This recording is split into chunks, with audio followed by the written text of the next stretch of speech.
Olá, bom dia, um excelente dia para você. Eu sou Priscila Rangel e o Agronacional já está no ar.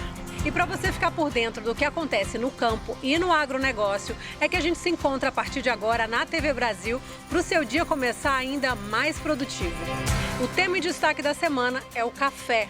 Vamos conhecer os robustas amazônicos num documentário com belas imagens e a história da cultura na região.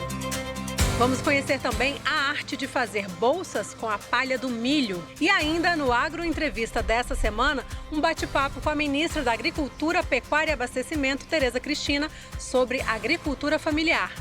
E tem mais, hein? Uma deliciosa receita de caldinho de feijão bem fácil de preparar. E uma matéria sobre as punks. Você sabe do que se trata? São as plantas alimentícias não convencionais. Você já viu, né? O programa tá imperdível. Fica com a gente, o Agronacional tá começando agora.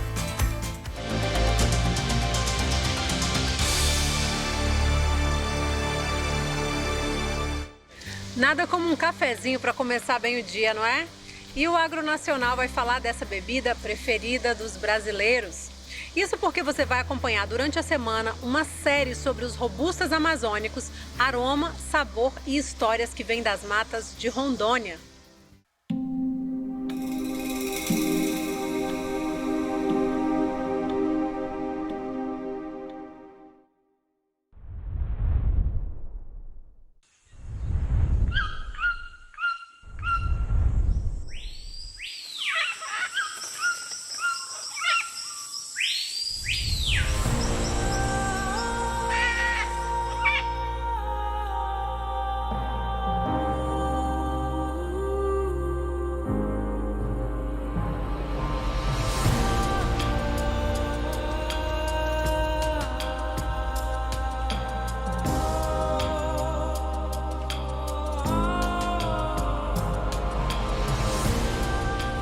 Em cada amanhecer, um verdadeiro exército de homens e mulheres busca nas lavouras de café o sustento de suas famílias. Guardam um verdadeiro legado dos pioneiros visionários que vieram para a Amazônia em busca de um sonho. Várias décadas se passaram desde que capixabas, mineiros e paranaenses trouxeram conhecimento, tradição e as primeiras mudas de cafés canéforas. Foi aí que se deu a gênese de uma cafeicultura que resultou da mistura do conilon capixaba com os robustas trazidos pela Embrapa, em parceria com o Instituto Agronômico de Campinas. Esses híbridos se adaptaram ao clima e solo amazônico e, graças ao empenho dos cafeicultores e o uso de novas tecnologias, transformaram a cafeicultura de Rondônia numa das mais sustentáveis e emblemáticas do Brasil. Rondônia é responsável por 97% de todo o café produzido na Amazônia. E as lavouras são conduzidas por cerca de 17 mil famílias que cultivam os robustas amazônicos com desvelo e amor. O café na Amazônia preserva a cultura do indígena e a tradição dos pioneiros. Mantém vivo o sonho de homens, mulheres e jovens no campo. É um aliado à preservação das florestas e à garantia de sustentabilidade e qualidade de vida de milhares de famílias, no campo e na cidade. Em 1727, a Amazônia foi a porta de entrada do café no Brasil. Após séculos de evolução, a qualidade desses cafés não reflete apenas a sua genética única, que se adaptou nessas terras. Estes grãos representam riqueza, tecnologia e preservação. Trazem, em seus aromas e sabores, a complexidade e a mistura de sua gente. E as histórias sobre o café robusta na região amazônica continuam no próximo programa. Você sabia que a palha do milho pode se transformar em belas bolsas? Nessa reportagem do canal Vale Agrícola, um dos parceiros do nosso programa, você vai conhecer essa face pouco conhecida de uma das culturas mais importantes do país.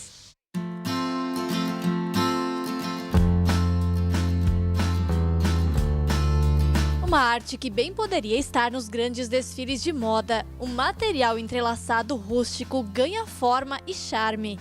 O principal material vem de um dos grãos mais populares do Brasil, rico nutricionalmente e excepcional quando tem as palhas usadas no artesanato. Transformar o material que iria ser jogado fora em bolsas é um serviço da Linda Mir, moradora de Capinzal, no meio oeste de Santa Catarina. E não posso ficar sem fazer. Eu tenho que fazer meu serviço e vir para dentro de casa, já acostumei, eu acho. Vou adiantando o almoço e vou fazendo. Tem que gostar e pensar, não se importar de fazer sujeira, porque daí as minhas amigas que faziam diziam, não vou fazer mais, dá muita sujeira. Daí eu já boto uma caixinha de papelão do lado ali e vou largando os pedaços de pai que não presta dentro.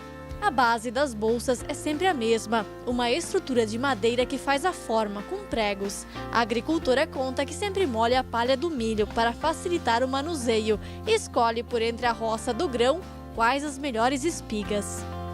A palha é mais macia e lisa, branca sim, tem que ser branquinha. Quando descarregar, botar o milho em paiolar, escolhemos as espigas boas, tiremos a palha e daí vamos guardando. A Linda Mir sempre trabalhou na roça, mas com uma vida difícil. Por isso, não teve dúvidas quando recebeu o convite de uma vizinha para aprender. Naquele momento nós era pobre, não tinha renda nenhuma. E daí comecei, faz uns 40 anos que eu faço essas bolsas. E daí comecei a fazer, até hoje não parei. As mãos são ágeis e cheias de técnica para que uma palha se emende perfeitamente quando a outra termina. Mas não se engane com a prática da Linda Mir. Fazer uma bolsa como essa, até mesmo para ela, demora horas. Para cada bolsa, vai mais ou menos um saco bem cheio de palhas. Se eu pegar de manhã cedo, tendo os varão assim pronto, de tardezinho eu já dou ela pronta. Daí eu tenho que deixar um dia, 2, na forma para depois tirar. Vai ficar bem firme. Por muitos anos, a agricultora fazia uma jornada dupla, o dia inteiro na lavoura e nas noites até madrugada na produção das bolsas. Quando tinha algumas prontas, colocava nas costas e saía a vender no centro. Foi assim que ajudou no sustento da casa e dos filhos. Cada bolsa é vendida por R$50 na Casa Colonial do município vizinho, Piratuba. Mesmo aposentada, ela diz que o dinheiro faz muita diferença no orçamento. Gosto de ver quando eu vou lá que tem meu dinheirinho limpinho lá para pegar. E daí eu vou cada 2 meses, às vezes vou lá, tem 800. Ali daí já dá, olha. Às vezes eu digo, ó, ganhei mais que o meu salário. Para que a arte não se perca, a Linda Mir até já elegeu uma sucessora, a neta Thaís. É, porque para não deixar afindar, né? Quero mudar os modelos, quero fazer mais diferente. Quanto mais modelo tu fizer, mais negócio tu tem. Nem que tenha mais serviço, mas sem serviço ninguém vive. Uma coisa é certa, a rusticidade e beleza deste artesanato só tem a ganhar cada vez mais espaço. Já passou o tempo que o que vem da roça tem menos valor. A agricultura sabe disso e tem muito orgulho. Se fosse nós contar quantas sacolas que foi feito, não tem vergonha de carregar a cesta e levar a vender. Porque eu acho que é melhor a gente estar fazendo do que a gente estar desocupado sem fazer nada, que muita gente diz, eu tô com depressão, tô isso, aquilo. Mas não se ocupa com nada, né?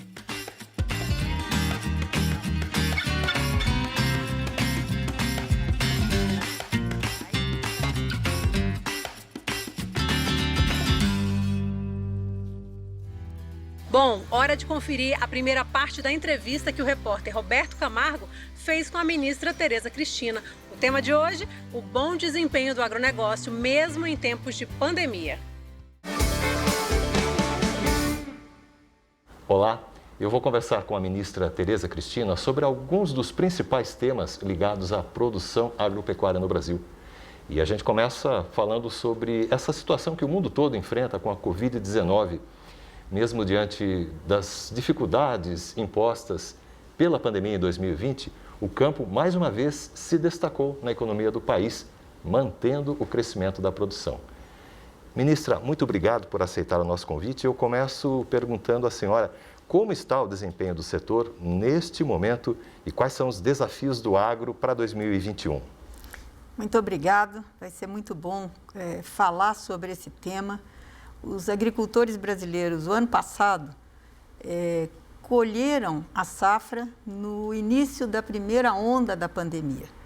Foi muito difícil, o Ministério da Agricultura teve que montar um comitê de acompanhamento vários desafios foram aí impostos e assim mesmo o agro brasileiro performou de maneira muito boa. Tivemos um recorde de produção, colhemos a safra de verão, depois a safrinha e agora estamos colhendo a safra que foi plantada durante a pandemia na primeira onda do ano passado. A nossa safra de verão, batendo recordes novamente, né? Agora, vamos dizer, já tínhamos aprendido com o que foi colocado no passado e o setor, mesmo assim, se superou, aumentou a área plantada em 4,5%. Vamos colher uma safra maior ainda do que a passada para o abastecimento da nossa população, dos brasileiros e também para cumprir compromissos de exportação para muitos países do mundo que são nossos parceiros e nossos compradores dos produtos do agro brasileiro. A pandemia desequilibrou vários mercados pelo mundo, né? Mas o Brasil, por ter, vamos dizer, esse clima, a quantidade de área, água, enfim, nós tivemos aí tudo que conspirou para uma safra grande, né? Cheia. Nós tivemos uma colheita, pequenos problemas em alguns, como Rio Grande do Sul, que teve seca, um pouquinho no Paraná, mas enfim, com esse território que nós temos, enorme, e que nós colhemos e plantamos o ano inteiro, nós tivemos aí a safra passada e essa, que ainda não está fechada, mas que também tem aí a perspectiva e a estimativa de batermos novos recordes. Os pequenos produtores que produzem hortifruti granjeiros tiveram um pouco mais de problema, porque a comercialização, enfim, a logística de entrega, a mudança de hábitos, porque a população foi para casa, muitos bares, restaurantes, hotéis, festas, enfim, houve aí o fechamento de muita coisa, então nós tivemos aí uma adaptação. Temos setores que sofreram mais, outros menos, mas enfim, o Ministério da Agricultura vem acompanhando isso de perto e dentro das possibilidades ajudando para que essas pessoas continuem na produção. Flores, nós tivemos problemas, né? Estamos tendo de novo nessa segunda onda, as pessoas compram menos flores, então nós temos que atender segmentos que ficaram mais vulneráveis, que não é o caso da soja, do milho, das proteínas, né? Suínos, aves, bovinos, esses não tiveram muitos problemas, mas essas cadeias de produtos mais perecíveis realmente tiveram mais problemas e tiveram também que ter atenção maior do Ministério da Agricultura para que a gente tivesse crédito, tivesse a produção plantada, a entrega desses produtos e que não tivesse a descontinuidade para que essas pessoas continuem no sistema produtivo brasileiro. Se com todas as dificuldades aí do ano passado, a agricultura brasileira manteve o aumento da produção, agora, à medida que a vacinação avança, não só no Brasil, mas mundo afora, é também um fator aí de estímulo a mais plantio, a mais investimentos na produção agropecuária? A vacinação, ela vai fazer com que a vida volte, a gente espera, ao mais normal possível. O mundo precisa do alimento brasileiro. Então, fornecer alimentos para a nossa população, para os nossos 210 milhões de brasileiros e também para os nossos parceiros, né, na Europa, na Ásia, nos Estados Unidos, nos países árabes. É fundamental essa confiança que o Brasil demonstra para os seus parceiros, que mesmo com todos esses problemas, nós continuamos a vender, a entregar de maneira confiável alimentos de qualidade para todo mundo. Agora a gente faz um rápido intervalo, mas no próximo bloco você confere a segunda parte da entrevista com a ministra Tereza Cristina e uma receita fácil e deliciosa. Fica com a gente!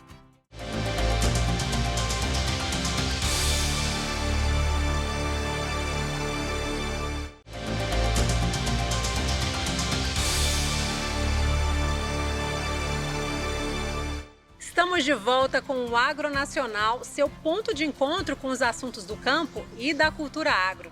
E antes de voltar a assistir a entrevista com a ministra Tereza Cristina, que tal uma visita ao chefe de cozinha Juliano Braz? Ele vai preparar uma receita de caldinho de feijão com perfume de cachaça. Confere aí.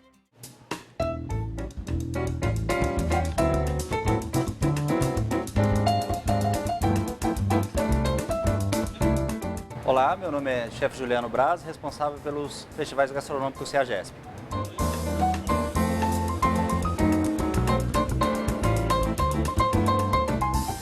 Agora a gente vai começar a receita, que é o caldinho de feijão com aroma de cachaça.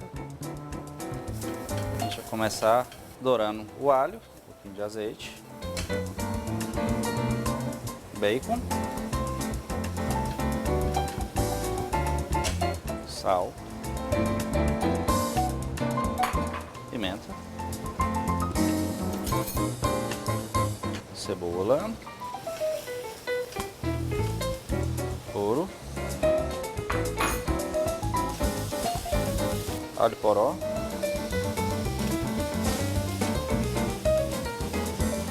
cachaça,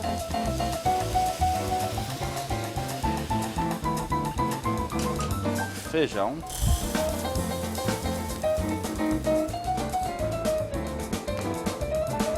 e água. Ela é uma receita muito simples. Agora cozer até que o feijão fique no ponto macio, liquidificar e a sopa está pronta. Depois de liquidificada, nós vamos adicionar mais uns pedacinhos de bacon, cebolinha e servir com um pãozinho. Agora a primeira etapa da nossa receita está pronta, a gente já vai para a segunda etapa com essa mistura liquidificada.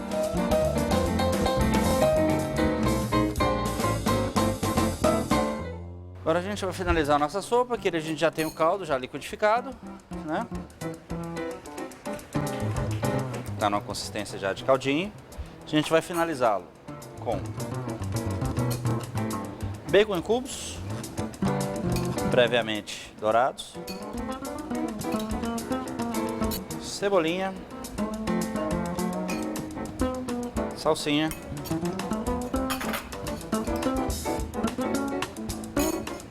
está pronto nosso caldinho de feijão com aroma de cachaça.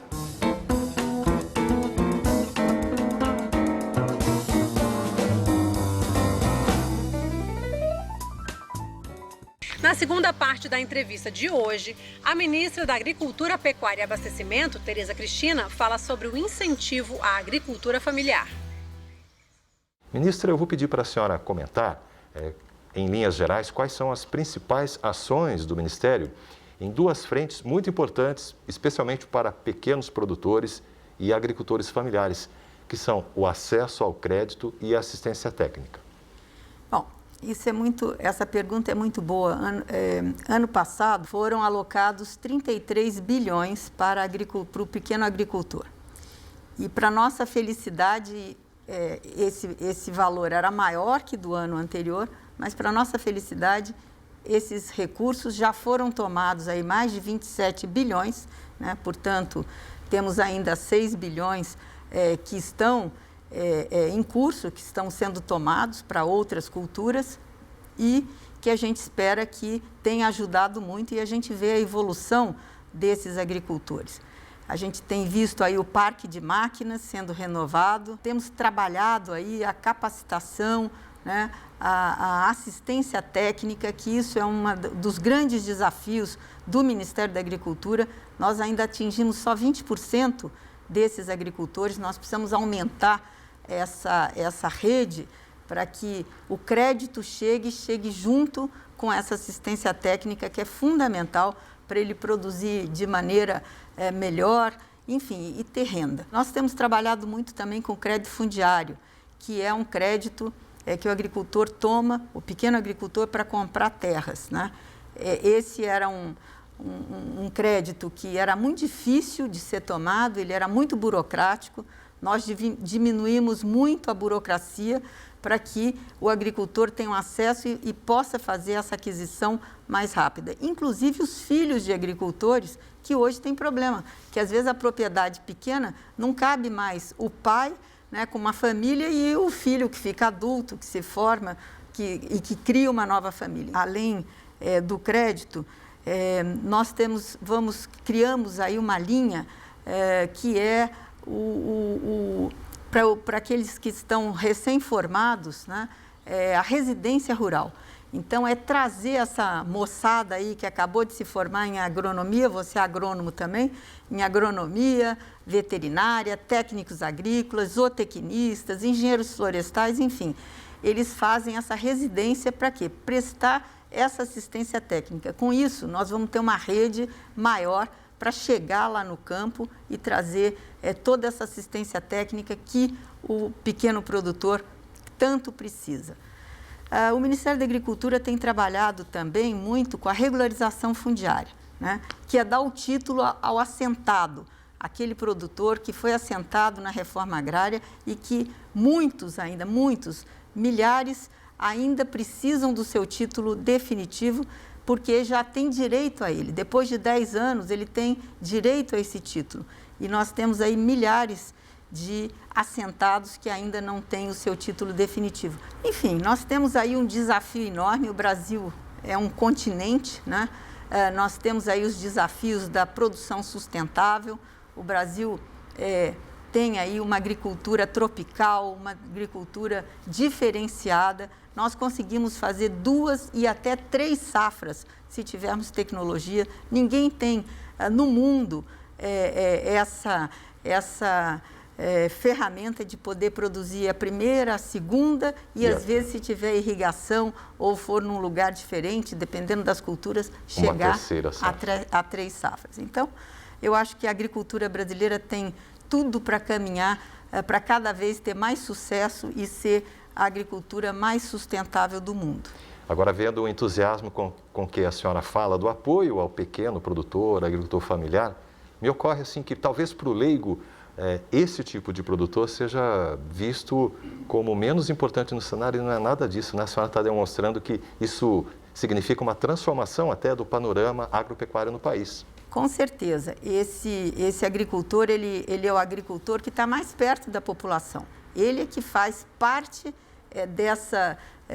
do alimento do brasileiro, porque ele produz aí, enfim, no dia a dia, ele produz a fruta, ele produz o legume, ele produz o leite, enfim. Então, nós temos mais de 4 milhões de pequenos agricultores no nosso país. Agora, para atrair o jovem, nós precisamos levar tecnologia, a conectividade no campo, é um dos programas que o Ministério também tem trabalhado e com certeza nós teremos mais jovens ficando ou retornando ao campo para ajudar os seus pais e depois tomar pé e continuar a produção agrícola no nosso país. E no próximo programa a gente continua essa conversa com a ministra. Ela vai falar ainda sobre sustentabilidade e o papel do Brasil na produção mundial de alimentos.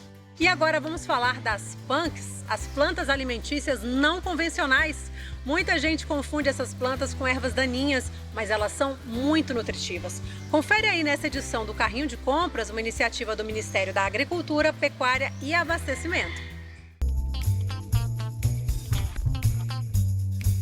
Olá, o Carrinho de Compras já está começando e o programa de hoje vai ser punk. É isso mesmo, punks, plantas alimentícias não convencionais. Vamos descobrir um pouco mais sobre elas? Bora pra feira! As plantas alimentícias não convencionais, punks, crescem espontaneamente em qualquer lugar. Muita gente confunde até com ervas daninhas. Mas, na verdade, elas são muito nutritivas. A rúcula, por exemplo, já foi considerada uma erva daninha. Hoje é um dos vegetais mais consumidos pelos brasileiros. Ah! Aqui tem uma punk típica do Maranhão, a vinagreira, que faz o famoso arroz de cuchá. A vinagreira tem muito ferro e fósforo, também uma fonte de fibras e proteínas. Faz bem para as cólicas intestinais, pressão alta e fortalece a imunidade. Você pode consumir as folhas e as flores da vinagreira em sucos, saladas e molhos. Outra forma comum de consumo é o chá. Outra punk muito nutritiva é a taioba. Essa aqui, com folhas grandes e escuras. Em muitas regiões ela é conhecida como orelha de elefante. A taioba é rica em vitaminas A e C e também tem bastante cálcio, ferro e fósforo. É boa para a digestão e combate a prisão de ventre. Taioba pode ser consumida refogada em saladas e fica ótima em sucos. Segundo a Embrapa, existem cerca de 50 espécies de plantas alimentícias não convencionais no Brasil.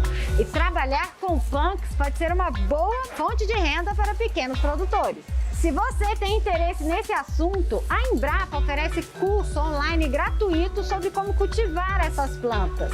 Saiba mais no site da Embrapa.